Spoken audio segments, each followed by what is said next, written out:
Have an abnormal amount of floaters in my eyes. A lot of you get told floaters are normal occurrence when you age or whatever.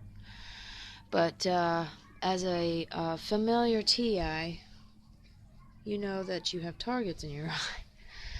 And that is not some natural shit. Let me tell you. Perfect shaped targets. Now, I got tons of those in my eyes, but I also have the squigglies and the lines and all kinds of shit. It looks like Morgellons straight up in my eyes. It's horrible.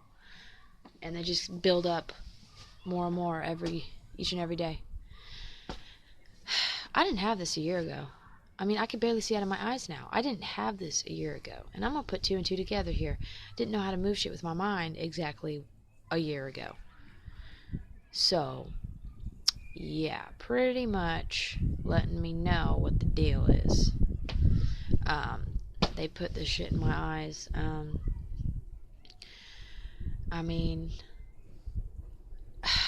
you would not believe how many stars are outside my house every night. On a clear night is absurd. And then I got the sitting bull right above my house.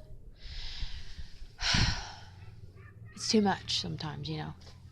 You gotta fucking sit down and breathe.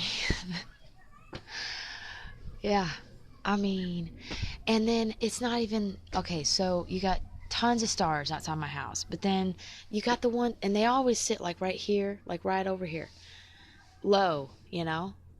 And then I have stars outside my house, like, you know how you go out into the mountains and you know, you could see stars really well, but you got to go far out into the country to see them. It's like that, but it's outside my backyard in the city. Now, I live in Arkansas, okay? I don't live in a cool town or nothing, but it still is a town, okay? It's not like I'm having to go far out just to see the stars, which is usually what you got to do. I'm telling you, last year, the stars, there were barely like any stars in my sky, okay? You know? And now, there's too many. It's absurd. You go outside and it's blinding how many stars there are. And there are stars without their lights on. How do I know? Because I'll lay down or I'll, like, you know, tilt my head sideways and I can see them sitting there, like the black specks. They just don't have their lights on and they're low to the ground. They're not stars. That's where I'm getting at. They're not fucking stars, guys. I can move, when I move them, they'll morph into planes and fly off. They're not stars. Do you know of stars that can morph into planes and fly off? And I have not found a star yet that won't do that.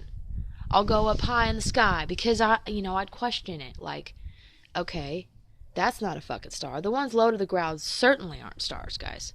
But I'd go up high in the sky and I'd start moving one high in the sky.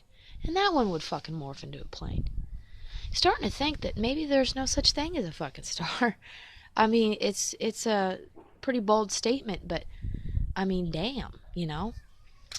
Well, when you really think about it, we're all inside of our own mind, and you know, define a star, right? When you come to that conclusion that okay, right, we're all inside of our own mind and we're all reflections of each other. You know, is there really a fucking star in the sky? All these stars that you see every night are just ships. They're just fucking ships full of fucking weirdo aliens that are pulling our energy up. That's why they like to go up high in the sky, especially at night. That's their feeding time. And this maze is their feeding ground. I can see, especially at night, the electrical sea. And I could see the trees, the light coming off the trees in lines. I could see light coming off of people's heads in a line. They're pulling this energy up.